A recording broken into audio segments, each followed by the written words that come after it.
Hoy hablaremos sobre la historia de cómo los franciscanos llegaron a Ecuador, cómo impusieron su religión, cuáles fueron sus orígenes, ¿fue acaso un beneficio para el Ecuador su llegada?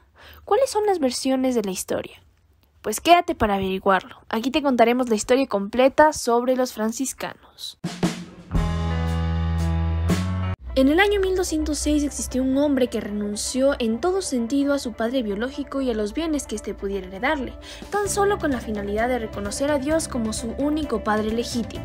Su nombre era Francisco de Bernardone, italiano, quien manifestó su cariño hacia su único padre con obras de caridad hacia leprosos, vagabundos y sobre todo rechazados por la sociedad. Este hombre restauró 3 iglesias destruidas solamente por amor a Dios y centró toda su atención y su vida en él y en cómo predicar su palabra. De repente cambió completamente su estilo de vida, predicando las penitencias, ayunando y sobre todo invitando a las personas a cambiar su vida en rumbo a Dios. Al compartir sus pensamientos sobre Dios como único padre, empieza a llamar la atención de Bernardi de Quintavalle, un hombre muy rico, y también del canónigo jurista Pedro Catano, así uniéndose a un pequeño grupo con el que conformaron la Fraternidad Primitiva, la cual en 1208 ya contaba con 12 penitentes y peregrinos que vagaban sin morada fija y sin casa, pero sin duda con un hogar y un amor propio, que era Dios. El proyecto de vida que el Evangelio de Jesucristo les reparaba tenía que ser respetado a toda costa, pues era su protorregla que en 1209 fue aprobada por Papa Inocencio III, siendo finalmente el año de la fundación de la Orden de Hermanos Menores y el inicio de todo el movimiento franciscano, quienes empezaron a aprender obras y misiones alrededor de todo el mundo para educar en la religión a aquellas comunidades y culturas que desconocían a Dios. Lo que los hacía especiales a los franciscanos era su vida intachable que servía como ejemplo para todos a quienes compartían su religión. Cuando la colonización llegó a imponerse en América por el año de 1534, finalmente llegan estos hombres franciscanos al Ecuador, con su mensaje evangélico de paz y bien. Pero, ¿realmente estaba bien cambiar por completo la cultura de toda una civilización e introducir a la fuerza nuevos pensamientos? Pues bien, por otro lado, el estudio teológico franciscano, mediante la investigación, reflexión y enseñanza sistemática ordenada por la Iglesia, tiene como finalidad la formación académica integral de los jóvenes en los campos humano, cristiano, espiritual, doctrinal y pastoral, tomando en cuenta nuestra realidad social y eclesial y la formación inicial y permanente.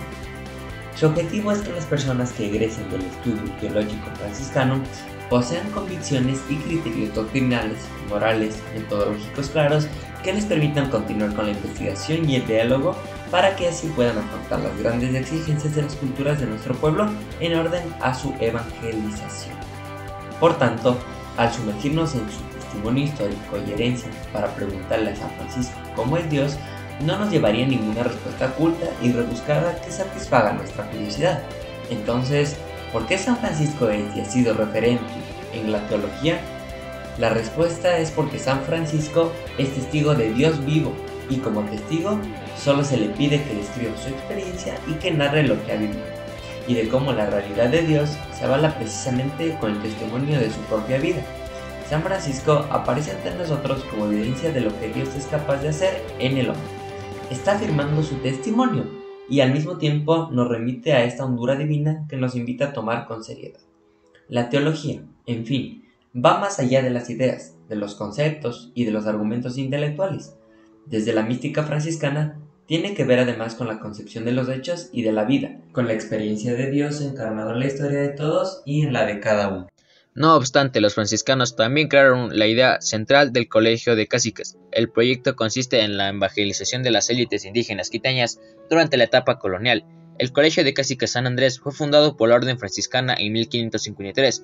Este fue una pieza fundamental del proyecto, ya que los franciscanos fueron los primeros en interesarse para impartir nuevos conocimientos. Ellos empezaron por impartir un proyecto educativo con el objetivo principal de contribuir a la organización social de los pueblos indios, autosuficiencia económica, social y política. Con esto en mente, los franciscanos pasaron a la siguiente etapa, donde buscaban formar una utopía social. Esta nueva etapa motivó a los franciscanos a ganar más almas para compensar las que ya perdieron en las luchas religiosas en Europa. Los ideales se concretaron en una labor educativa, enseñando oficios naturales, guiándolos bajo los objetivos y principios de la reforma de la Iglesia, que se habían promovido en España desde el año 1496. Existían dos tipos de estrategias empleadas por los franciscanos en su conquista espiritual: la conservación selectiva y la masiva. La primera consistía en evangelizar a los caciques indígenas, dando a conocer la religión cristiana, y la segunda en el bautizo masivo. Se propusieron construir una sociedad basada en los principios evangélicos puros. Para ello requirieron ganarse la plena confianza de los indios, y esta se basaba en la pobreza, por un lado, y el respeto de los conquistadores por el otro. Les permitía aplicar su proyecto de sociedad. Una educación variada en objetivos fue el medio al que recurrieron los franciscanos. Por ende, recurrieron a fundar numerosas escuelas de primeras letras y para rematarla pusieron en marcha una carrera de estudios superiores. De entre ellos salieron ayudantes a los frailes en la cristianización, pero su fruto principal fue en el aspecto evangelizador y su incorporación a la nueva sociedad. ¿Tú sabías que la vestimenta especial de los franciscanos consistía en ceñir su hábito a la cintura con un cordón al que llamaron cordón franciscano, como era de esperarse? Este estaba inspirado en San Francisco de Asís, que se ataba un cordón con 3 o 5 nudos y lo usaba como un cinturón. ¡Qué creativo!, ¿no lo creen? Un dato un tanto irritante de escuchar es que en aquella época solamente los sacerdotes y religiosos podían dedicarse a los trabajos intelectuales, como estudiar, siendo ellos los únicos que podían dedicarse a la ciencia, y de hecho, hubieron varios franciscanos que se introdujeron en este mundo científico y dejaron un legado bastante grande. Tal es el caso de Rogerio Bacon, quien en 1292 descubrió el foco de los espejos cóncavos y el principio de cámara oscura en los estudios de óptica. ¿A que esa no te la sabías?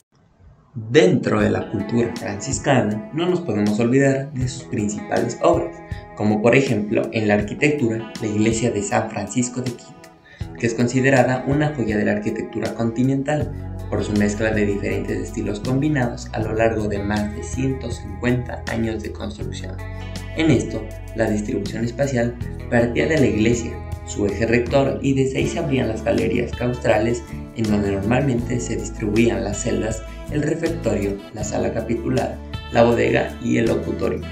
La forma definitiva era el patio cuadrangular, con sus respectivas 4 pandas o galerías, contribuyendo a las principales a denominar sus pandas respectivas: panda de sala capitular, panda del refectorio, panda de conversos, panda del mandatum, etc., siempre predominando el estilo clásico y barroco de la época.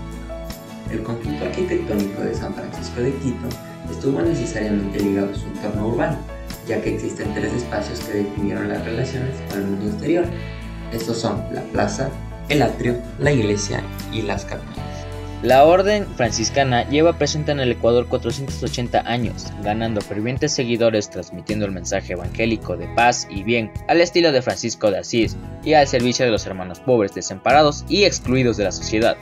Hoy en día sirven al pueblo de Dios a través de 20 parroquias, 5 santuarios, 7 establecimientos educativos, un centro universitario de estudios de filosofía y teología, 7 emisoras y 2 misiones franciscanas en Zamora Chinchipe y Galápagos. Además, ellos han incrementado el enriquecimiento artístico, cultural del país a través de insignes figuras franciscanas como Vicente Solano, José María Aguirre, entre otros.